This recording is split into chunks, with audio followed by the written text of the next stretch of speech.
what this MOU means for Australians across policy, research and importantly industry is that we have a framework to collaborate with our counterparts in California.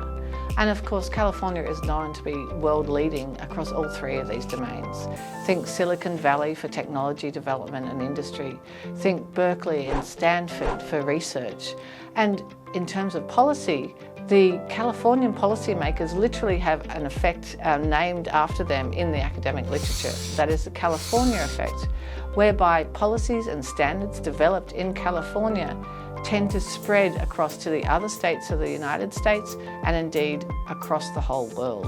And so what this means for Australians is that we get to collaborate with our world-leading counterparts, make sure that we're at the frontier globally in terms of developing thinking on these important topics, but also for all of Australia's great ideas, collaboration with Californians can give us an amplification of impact that we otherwise would not be able to achieve on our own.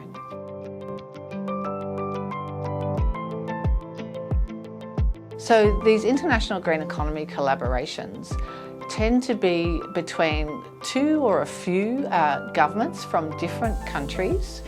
And they're really special because they're aiming at mutual gains, both for the different governments involved, but also environmental and industry win-wins.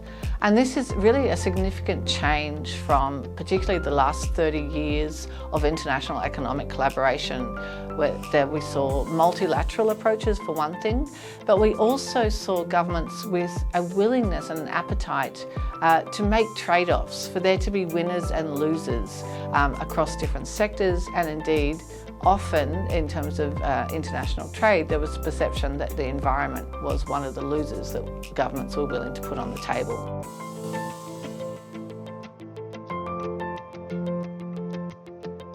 What we're seeing through our analysis is both the mix of components of these collaborations and how that mix changes over time. And so we're able to get a little bit of a feel of the objectives that governments have with these collaborations, things like information sharing, joint research and development collaborations, all the way to the more recent ones tending to feature regulatory collaboration.